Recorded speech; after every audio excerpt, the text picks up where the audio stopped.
Sahyadri news network channel मध्ये आपले स्वागत आहे। पुरंदर व पुणे जिल्हा तसेच महाराष्ट्राच्या ताज्या बातम्या पाहण्यासाठी आमच्या चॅनलला लाईक करून सबस्क्राइब करा। राजकीय, कला, क्रीडा, साहित्य, शिक्षण, आरोग्य, सामाजिक, धार्मिक क्षेत्रातील ताज्या बातम्या पहा फक्त आपल्या सह्याद्री न्यूज नेटवर्क मध्ये।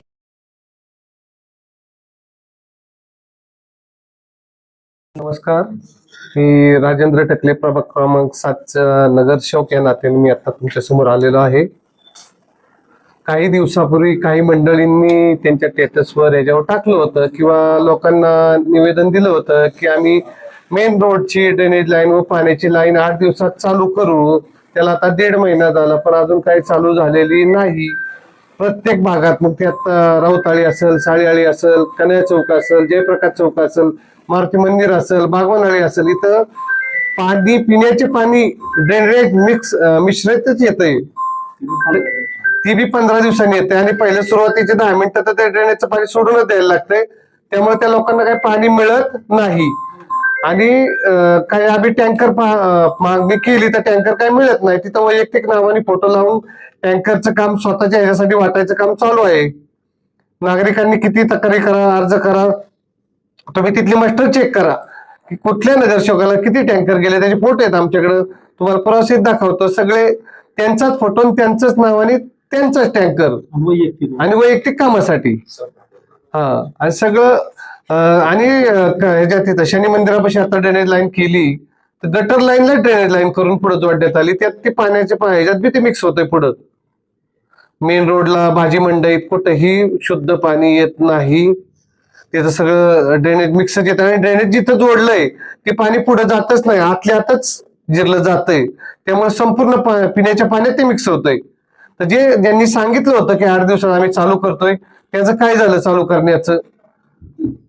पहिलं म्हणजे त्यांनी सांगितलं होतं की जयप्रकाश चौक ते ह्याच्या कराबाई मंदिरापर्यंत एक लाईन होईल, PMT पासून एक नेताजी चौक ते मलमूत्र केंद्रापर्यंत होईल। ते दोन्हीही झालेलं नाही। नेहमी लोकांना खोटं बोलणे, भूलथापा देणे, लोकांचं विचार दुसरीकडे डायव्हर्ट करणे, हे त्यांचं काम चालू आहे। तरी त्यांनी दिलेला शब्द दिलाय, निदान 8 दिवसात तेवढं तरी पूर्ण करा। दुसऱ्यांनी मंजूर केलेले कामाचं श्रेय घेण्यापेक्षा जे बोललाय ते तरी करा, असं आमचं म्हणणं आहे। धन्यवाद। आज शिवसेना सासवड शहराच्या वतीने पत्रकार परिषद घेण्यात आलेली आहे। पत्रकार परिषद घेण्यामागचं कारण असं की आपण गेल्या वेळेस मोठ्या प्रमाणात एक आंदोलन केलं की त्या आंदोलनाच्या माध्यमातून आपल्याला अशी अपेक्षा होती की बऱ्यापैकी सासवड शहरातला पाणी प्रश्न कुठल्या ना कुठल्या माध्यमातून सुटला जावा, तर तो सुरळीत न होता तो आणखी वाढून ठेवलेला आहे। जनशेड जो काही बसवला, जनशेड बसवताना सांगण्यात आलं की सासवड शहराला पाणी दर 2 दिवसाला येईल। ते त्यावेळेस 4 दिवसाला येत होतं, ते आता 8-10 दिवसा गेले, उलट दिवस वाढल्यात प्रत्येक गोष्टीच्या बाबतीत। त्यानंतर 143 कोटी रुपयाची जी काही योजना आहे, जी माननीय विजय बापू शिवतारे यांनी मंजूर करून आणली, त्या योजनेचं सुद्धा उद्घाटन करण्याची तुम्ही इतकी घाई केली किंवा उद्घाटन केलंय, करा नका, त्याबद्दल सुद्धा काही नाही। आम्हाला काही कोणाचे हेवे देवे काढायचे नाहीत। सासवड नागरिकांना पाणी हे मिळलं पाहिजे, हेच आमचं त्यातनं उद्दिष्ट आहे।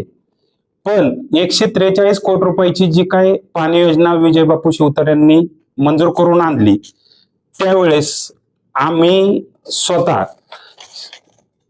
त्या गोष्टी पाहिलेल्या आहेत। त्यावेळेस बाळासाहेब बिनताडे असतील, राजाभाऊ टकले असतील, मी असेल, आम्ही राष्ट्रवादी काँग्रेसमध्ये होतो आणि तुम्ही काँग्रेसमध्ये होता। पण बापूंनी ज्यावेळेस ह्या सगळ्या गोष्टीचा पत्रव्यवहार केला दिनांक 7/8/2024 रोजी, त्यावेळेस बापूंनी पुरंदर तालुक्यातील सासवड नगरपालिका, जेजुरी नगरपालिका ह्या दोन्ही पाणी योजनाची मंजुरी करून घेतली सरकारकडून, प्लस पुरंदर तालुक्यातल्या हितासाठी बाकीची सुद्धा कामं करून घेतली। तर माझी त्यांना एक विनंती आहे यांना की जे त्यावेळेस काँग्रेसमध्ये होतो ना, आम्ही राष्ट्रवादीत होतो, की राहिलेल्या कामांचं सुद्धा उद्घाटन करून घ्या। जेजुरी नगरपालिकेचं एक राहिलंय, बाकीचे जे कामांचं राहिलंय की जे बापूंनी मंजूर करून आणलेली कामं होती, त्याचं सुद्धा उद्घाटन तुम्ही करून घ्या। त्यानंतर दुसरी गोष्ट, पत्रकार परिषद चालू असताना आता हे मीटिंगचं जे आर आलाय आम्हाला, ह्यात सहा नंबरला असा मुद्दा आलेला आहे की शहरातील हापसे दुरुस्ती बाबत विचार विनिमय करणे. जून चाललाय. सासवड शहरात पाण्यासाठी वन लोक फिरतात. गेले 3 महिने झालं, 90 ते 100 दिवस झालं. आणि तुम्ही आता काय पत्र व्यवहार करताय? 17 तारखेला मीटिंग आहे, उद्या मीटिंग आहे, की त्यात काय लिहिलं इथं 6 नंबरला की सासवड शहरातील हापसे दुरुस्ती करण्याबाबत विचार विनिमय करणे. अरे विचार विनिमय करायची गोष्टी आहेत का ह्या गोष्टी युद्ध पातळीवरती तुम्ही करून घ्यायला पाहिजे होत्या. ह्या गोष्टी कधीच करायला पाहिजे होत्या की जेणेकरून लोकांच्या पाण्याचा प्रश्न अडचण नसते झाली. निदान लोकांना पाणी वापरायला जरी पाणी असलं तरी बऱ्यापैकी त्या गोष्टी सॉल्व्ह होतात किंवा त्या पाण्याचा प्रश्न सुटतो. पण अजून तुम्ही विचार विनिमयच करताय. करा, विचार करत बसा. असंच नागरिक असेच त्रस्त झालेलेच तुम्हाला बघायचे असतील तर त्याला आम्हाला मोठ्या प्रमाणात काहीतरी आंदोलन करून किंवा माननीय विजयबापू शिवतारे यांच्या माध्यमातून जे काही काम करता येईल त्यांनी आणलेल्या योजनातनं त्या योजनातनं आम्हाला पुढे जावं लागेल. एवढंच बोलतो. जय महाराष्ट्र. नमस्कार, मी अक्षराज जगताप. कालच सकाळी पाणी पुरवठ्यात गेला असता एक नागरिकांनी तिथं टँकरची मागणी केली होती. 12 नंबर त्यांनी रजिस्टर ठेवले. रजिस्टरला 12 नंबरला त्यांचं नाव होतं. 12 नंबर नाव असताना 2 दिवसांनी तो नागरिक परत त्या ठिकाणी गेल्याच्या नंतर त्याला तो टँकर मिळाला नाही. त्याला असं सांगण्यात आलं की अजून 30-40 टँकर आहेत. 30-40 टँकर झाल्याच्या नंतर तुम्हाला आम्ही तो टँकर देऊ. आणि त्याच्यानंतर त्यांनी असं सांगितलं की बाळासाहेबांना टँकर दिला म्हणून माझी नोकरी धोक्यात आली. तर त्याच्या आधीचे टँकर दिले, नंतरचे टँकर दिले, मग तो टँकर त्यांनी का दिला नाही? ह्याचं कारण काय? ह्याच्या मागं कोण आहे? ह्याच्या मागे त्यांना कोण त्यांना दबाव आणतंय याची चौकशी आम्ही काल सीओकडे जाऊन सांगितलं की त्याची चौकशी करा आणि त्यांच्या जो कोण अधिकारी किंवा कोण ते असतील तिथे कर्मचारी त्यांच्यावरती कारवाई करा. आणि जे सासवड नगरपालिकेतून सर्वसामान्य नागरिकांना व्यवस्थित आणि वेळेत रजिस्टरनुसार पाणी पुरवठा त्यांनी तिथनं करावा. आता राहता दुसरा प्रश्न, सासवड शहर नगरपालिकेने स्वच्छता नदी असं प्रकल्प चालू केलाय. तर त्या नदी प्रकल्पाच्या ह्याच्यात गाळ काढण्यासाठी त्यांनी परमिशन घेतली आणि गाळ काढण्याची परमिशन घेऊन त्यांनी तिथनं वाळू काढून वनपुरी रोडला आणि सिद्धेश्वर रोडला हे कोणाच्या घशात घालण्यासाठी त्यांनी तिथं ते साठे केलेत. काही काळानंतर ते परत त्याचं ते काय प्रोसेस करून ते नंतर त्याचं काय करणार आहेत का?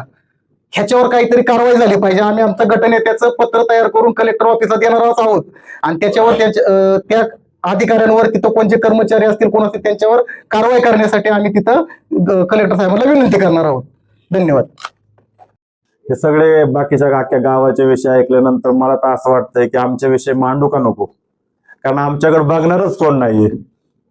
साठेनगर हा भाग म्हणजे असं झालाय की सासवडच्या बाहेरचाच विषय झालेला आहे आणि हा विषय मांडावा का नाही मांडावा असंच झालंय. आता मला तर पाणी नाहीये, कचऱ्याचं असं एवढी घाणीचं साम्राज्य झालंय तिथं की सांगूच शकत नाही. आणि आमचे दोन्ही नगरसेवक असतील काय असतील त्यांना तर तो विचारच करूच वाटत नाही. आणि मी विरोधी गटात असल्यामुळं आमची तर काय आम्ही सांगितलं तर ती कामच होत नाही. सांगू का नको असं झालंय कोणाला. बऱ्याचशा अडचणी येत ना, म्हणजे कचऱ्याचं घाणीचं साम्राज्य, पाणी येत नाही 8-8, 10-10 दिवस. आमच्या तिथं टाकी आहे, त्या टाकीला साफ केल्या जात नाहीये. त्या टाकीत म्हणजे अक्षरशः कावळे वगैरे मरून पडले. आता बी जाऊन तुम्ही बघा पत्रकारांना. निधी बजेटच्या 5% निधी वापरण्याचा मागासवर्गीय फंडात तरतूद आहे. तो 5% निधी जर वापरला ना तर अख्ख्या साठेनगरचा डेव्हलप होईल. पण ही मानसिकताच नाही या गटाची की तोही वापरण्याचा प्रयत्न केला जात नाही. ही मानसिकताच नाही की स्ट्रीट लाईट तर आता मी गेले मला वाटतं 8 दिवस झालं बंदच आहे ती सगळी आमच्या तिथली. सांगून सुद्धा दुरुस्ती केल्या जात नाही त्याला. जगताप.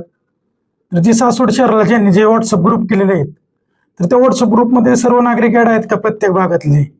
आणि त्या नागरिकांना त्या ग्रुपवर बोलण्याची परवानगी नाहीये.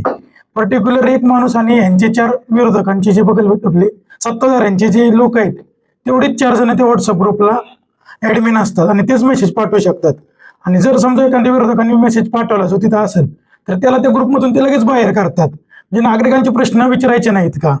आणि त्याच्यानंतर गावात कळत नाही की बाबा उद्या पाणी किती वाजता येणार आहे, काय येणार आहे. आणि प्रत्येक नागरिक किंवा ज्या महिला आहेत त्या व्हॉट्सअप वापरत नाहीत. त्यांना समजतच नाही की बाबा उद्या पाणी किती वाजता येणार आहे काय आहे.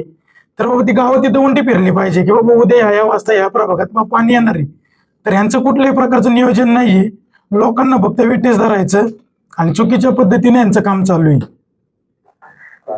नमस्कार, मी श्रीकांत गिरकर, सासवड महिला आघाडीच्या विद्याताई टिळेकर यांच्या वतीने थोडस सासवडच्या नागरिकांसाठी ज्या शिवसेनेचे आमचे सगळे नगरसेवक, अधिकारी, आमचे सगळे अध्यक्ष पदाधिकारी यांनी मागच्या महिन्यापूर्वी एक मोठं जन आंदोलन केलं होतं की सासवड शहराचा पाणी प्रश्न हा प्रचंड मोठा आहे आणि त्या पाणी प्रश्नाच्या आंदोलनासाठी आमच्या सर्व नगरसेवकांनी प्रचंड असं जनाक्रोश आंदोलन करून सासवडला पाणी मिळावं म्हणून आंदोलन केलं.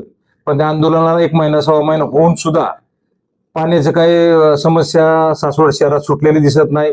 उलट ती वाढलेली आज आपण बघत आहोत की पाणीच्या नियोजनात काही आमच्या संबंधित लोकांनी सांगितलं होतं की जेंटसेट आम्ही बसवला आहे 2 दिवसात पाणी येईल. पण ते आज तकच काय पाणीचं काय आपल्या परिस्थिती दिसत नाही. त्यानंतर काही संबंधित लोक म्हणली होती की मेन रोडला ड्रेनेज लाईन आणि जी पाण्याची लाईन आणि ड्रेन लाईन एकत्र होती आहे ते आम्ही दुरुस्त करू, पुढच्या आठवड्यात काम सुरू होईल. त्याला देखील 1.25 महिना होऊन गेलाय.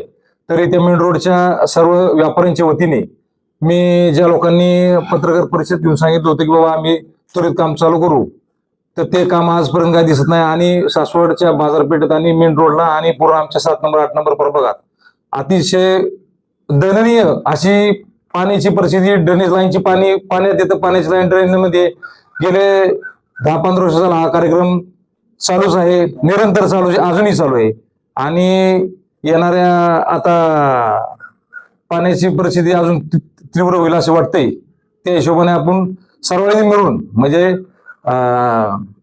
सत्ताधाऱ्यांनी आणि विरोधकांनी एकत्र येऊन पाण्याची समस्या सोडवावी. जे काही गोष्टी होणार त्या आपण नंतर डेव्हलपमेंट वरती बोलूया, पण चालू घडायला तर आपण पाण्याची समस्या सोडून सर्वांनी पुढे चालूया असं माझी सर्व नगर सासवडच्या ज्या नगरसेवक आहेत सर्व पदाधिकारी सर्वांना विनंती की सगळ्या गोष्टीत करावं.